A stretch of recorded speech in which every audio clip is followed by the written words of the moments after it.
Star Citizen is a game with unlimited potential. It currently allows players to explore a vast solar system in their highly realistic spaceships and cool combat armor, completing various tasks and exploring truly breathtaking locations. The project has been in development for over 10 years, and over that time, the developers have been able to achieve some of the never thought possible goals, like massive, fully explorable planets, giant spaceships with multi-crew functionality, and 100-player plus ship battles. That said, if you happen to load up Star Citizen expecting for a fun introduction to the adventures that awaits, well, you're going to be slapped in the face with one of the most brutal onboarding experiences I think I've seen in a game. Beyond that, even experienced players are constantly bogged down by the incomplete systems and a general lack of quality of life features to make the game world easier to navigate and enjoy. And of course, the game is in an alpha state and far from its final vision as a product, but nonetheless, general feedback about the current state of the game and what players are enjoying and what's getting in the way seems to be helpful for the devs going forward. So today, I want to talk about the top 10 fixes and features that would improve the day-to-day experience in Star Citizen. And again, the purpose of this video isn't really to rant about the lacking areas of Star Citizen, but to hopefully better illustrate the fact that fixing or even polishing some of the more basic aspects of Star Citizen could have drastic impacts on the perception and enjoyment of the game.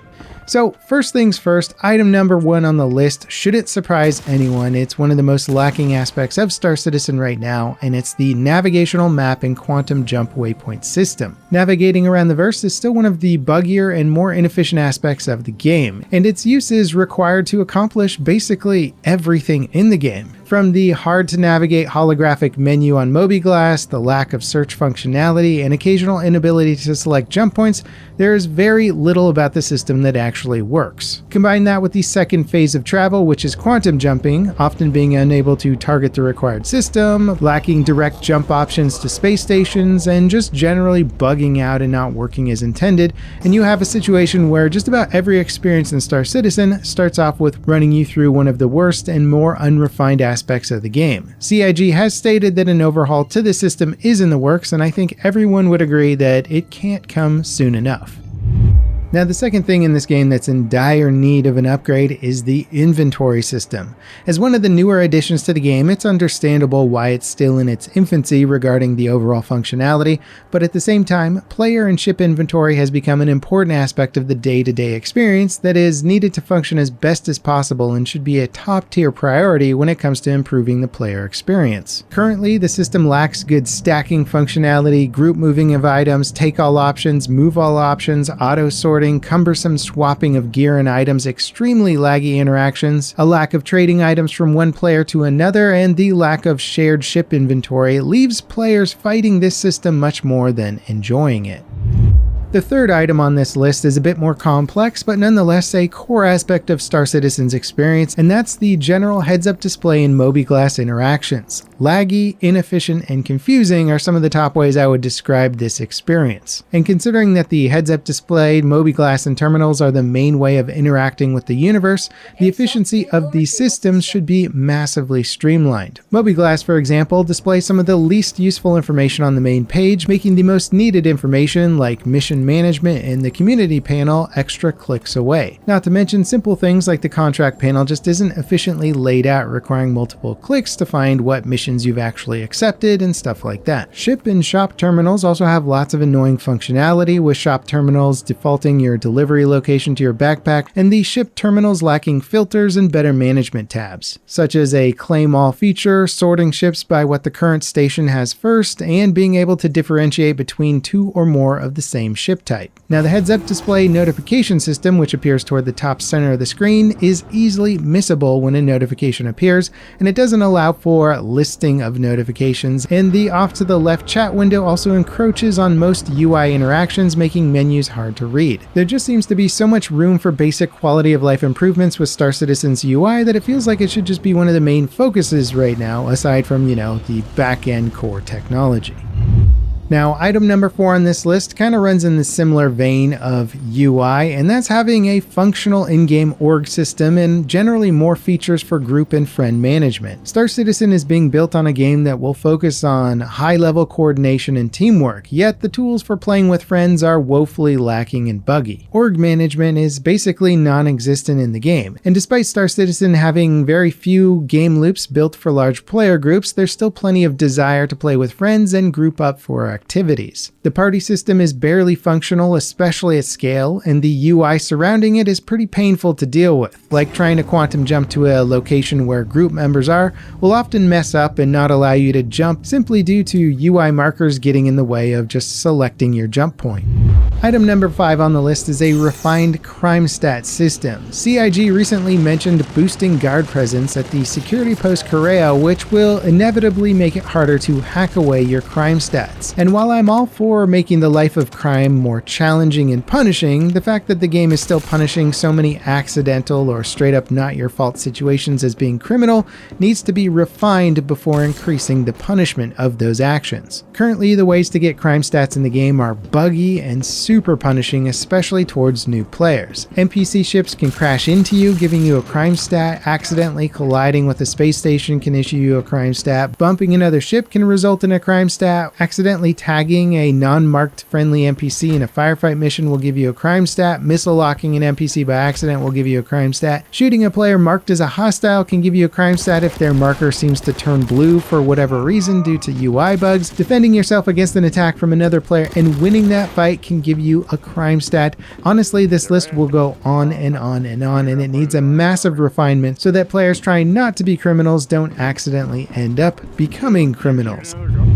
Now, item number 6 on the list are general landing and ship access upgrades. One of the most frequent ship maneuvers in Star Citizen is simply landing and getting out of your ship, often at an outpost, space station, or an away mission. This can be one of the more fun and just basic aspects of Star Citizen, but it's still extremely lacking and can lead to many dumb situations that really shouldn't be in the game. Firstly, the pitch black space stations are silly. Space stations should be self-lit with their own lights so that when they're in the shadow of a planet, approaching ships can see them and, not crash into them while on a landing approach. Stations and cities should also have much better UI indicators. Spaceports need to be easily identifiable. I can only imagine how many people got stuck trying to land at Orison or Microtech for the first time and just not knowing where to go. Beyond that, space stations should have UI that identifies landing pads for quick refueling and repairs, and more work should be done to bring back some of the holographic landing approach tools. The first implementation of this wasn't great, but it seems like an absolutely necessary feature to improve general landing sequences, like assisting for lining up bigger ships with holographic landing approaches. Now, disembarking your ship could also use some quality of life upgrades, like having an engine on warning to remind players that their ship could simply blow away in strong wind conditions if you leave your engine on. Being able to remotely access ship ramps and lights from Mobiglass seems like an absolute must and just the first step of remote access features. Dynamic ramps are supposedly coming for this game, but honestly they can't come soon enough. There's nothing dumber than landing on a planet and realizing that your ship ramp is angled too high off the ground to get back inside of it, leaving you stranded. And in an ideal world, landing lights that point down toward the ground and some type of night vision would go a long way toward making night missions, pleasant.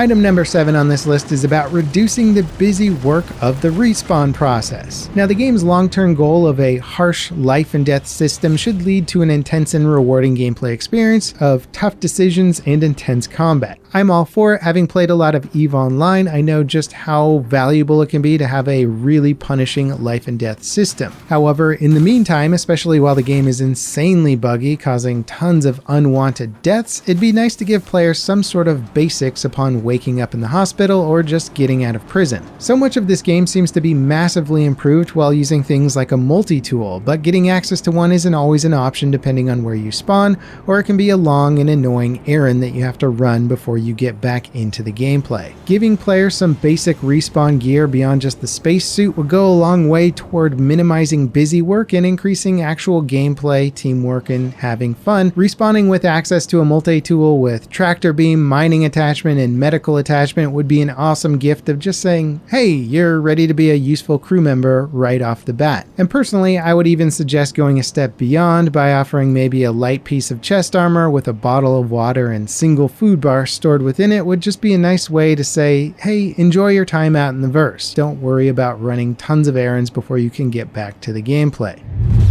Item number 8 on this list is refining the disconnect and logout system. Now, this type of update might be a little bit more dependent on the persistent entity streaming system that's being deployed with update 3.18, but man, does this game need an easy way just to get back into it if your computer crashes. The game is of course an alpha, so naturally players crash a lot, so being able to crash and rejoin where you crashed instead of having to take a 15 to 20 minute trip back is going to be essential. And this same system could also be used to implement a combat logging fix to prevent players from logging out mid-combat to save their ships. PvP really is never going to work properly without a combat logging prevention tool, so it should really be a top priority. Especially with Pyro coming down the pipeline, I can't see that system really being much fun if players are able to just combat log at the first sign of danger. Item number 9 on this list is an absolute must, and it's adding in a way to access consumables from your spacesuit. Whether you're piloting a single-seat fighter and need to take a drink of water, or you're on a planetside mission without breathable atmosphere, players gotta be able to drink. This has become much more of a problem recently now that hydration and food levels are burning at a much faster rate, so implementing that system seems like it has to go hand in hand with increasing the consumption rate. Again, nothing feels sillier than landing your spaceship on a planet, going on a mission, and not being able to drink water when it's literally just in your backpack. Item number 10 on this list is simple but absolutely necessary, and that is a location marking system. Being able to bookmark and save locations that you visited is already a needed gameplay experience for things like mining, but also just for the general purpose of exploring, especially when the next system Pyro comes out. Having a way to get back to points of interest that you discovered is going to be absolutely crucial. The sooner this game can implement a waypoint and bookmarking system, the better. Now that's my list of top 10 things that I think Star Citizen should be focusing on in addition to the back-end work that the devs are already working on. I think those things in themselves would go so far to improving the quality of life and general enjoyment of Star Citizen, and possibly bring the game to a state where it would be much more recommendable to the average gamer who would otherwise be put off by a game with just a general lack of quality of life features. And again, this list is intended as a suggestion of where the devs should be focusing their time most, in my opinion, but I'd also love to hear from you guys. What would improve the game most for you on a day-to-day operation? Do you like to do something very specific in the game that's really bogged down by certain missing features? Let me know in the comments. As always guys, thanks so much for watching, and I'll catch you next time. This is Level Cap signing off.